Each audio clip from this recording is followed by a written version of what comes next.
लिखा दिया पहला मोबाइल ना रहे तब पत्र लिखा अंतरदेशी लिखा लिफाफा लिखा बैरन लिखा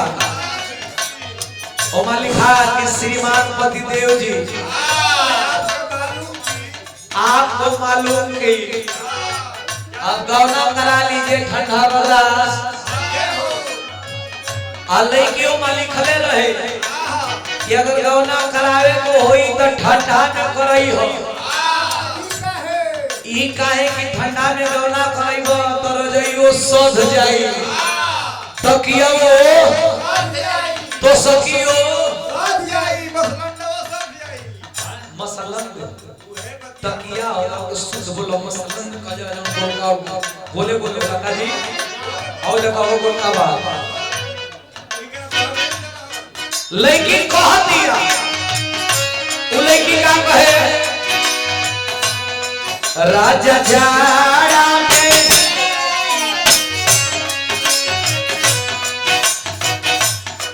राजा जाड़ा में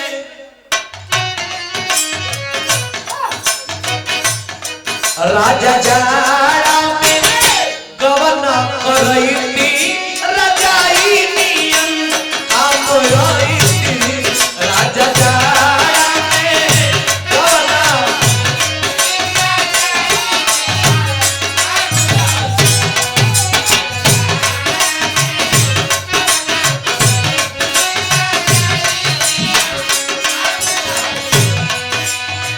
एक बिहार दुगोला गावेला चावल भाई गोलू राजा गावेला तो एक कैसे गावेला एकरा में कट चलेगा राजा जा ई का है सुधी है मेरे खा खींच दे ई कमर ना है नाचे के तो सब नाचेला लेकिन हई नाच अलग हई नाच ना हई कट है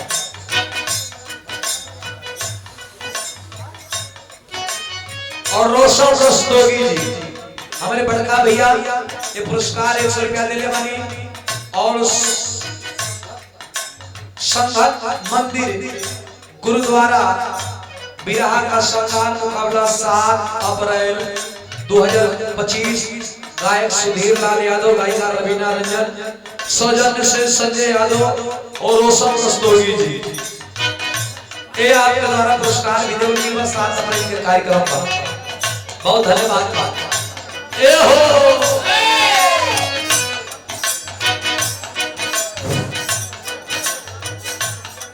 राजा जा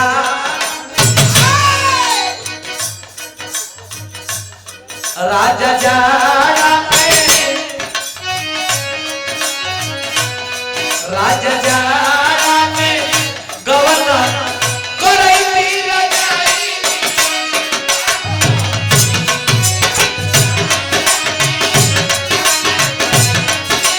रजाई नियम आप रईती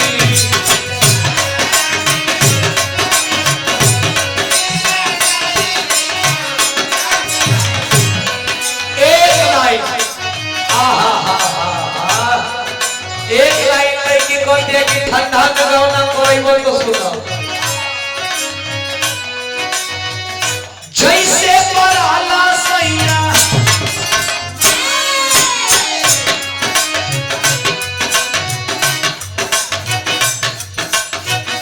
जैसे पराला सैया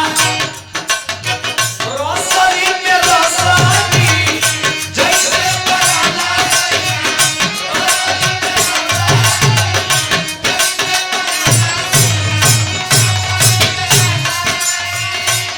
बसंत मौर्य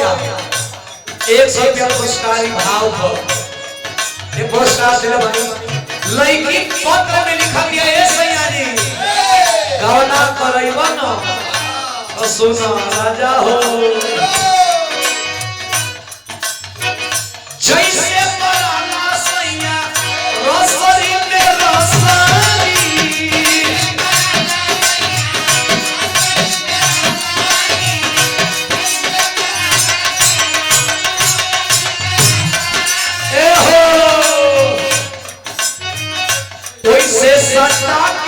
सुसती टंगरी में टंगरी वैसे सजा के सुसती टंगरी में टंगरी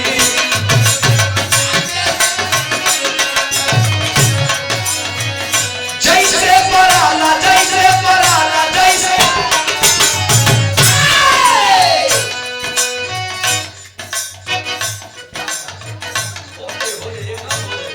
और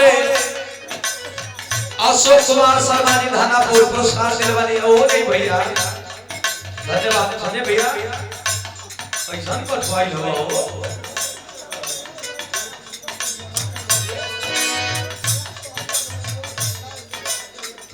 अरे जब तो के जब बहुत मतलब ढेर ठंडा था यार गरम है हवा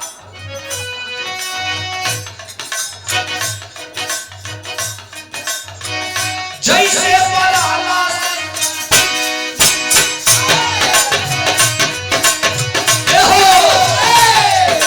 सूर्या सब भैया जैसे पराला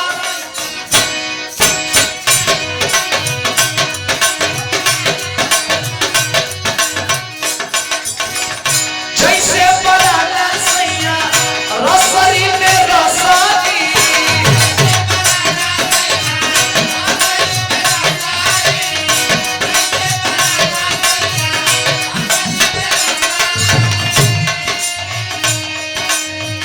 वैसे सजा के सुसती टंगरी में टंगरी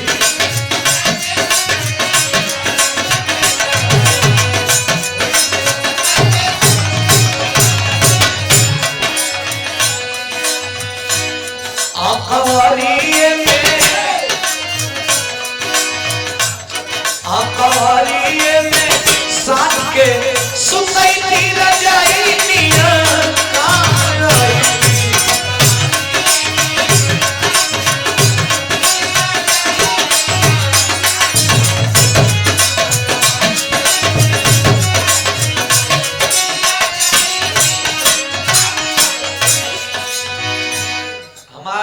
यूट्यूब वाले चैनल वाले भैया लोग हैं एगो चंदौली जिला के गायक बड़न जौन गायक के नाम बा मनोज लाल यादव चंदौली जिला ए घरी गीत उनकर बड़ी भजन बा बहुत भजन था समर सिंह भैया के टीम के सदस्य बड़े चंदौली जिला के बारे बहुत भजन था उनकर क्षेत्र चंदौली जनपद बा आज ये गीत बड़ी वायरल बा आ चंदौली जिला कहला कि सब जिला खाली जिला है आ चंदौली जिला आर्मी का किला है कहो कैसे मास्टर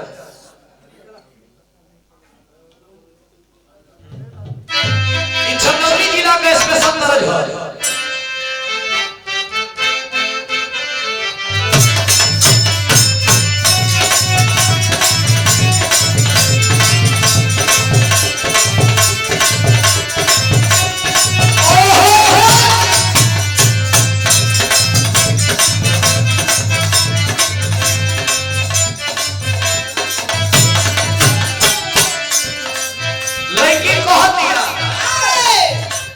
लड़की का कहतिया कि हमार बड़ा मरम्मत भइल बा अध्यक्ष जी लड़का में कितना साफ सुथरा जवाब देता मनोज भैया कहले बड़न लड़की के का अरे पहिरे लू साड़ी चाहे सूट सलवार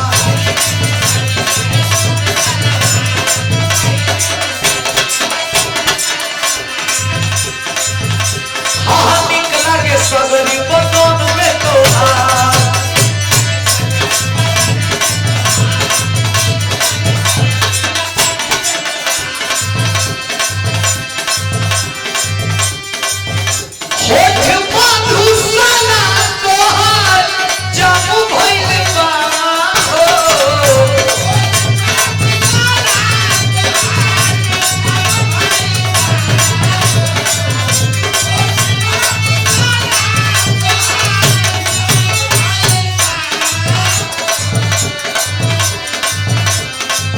शिवराम जी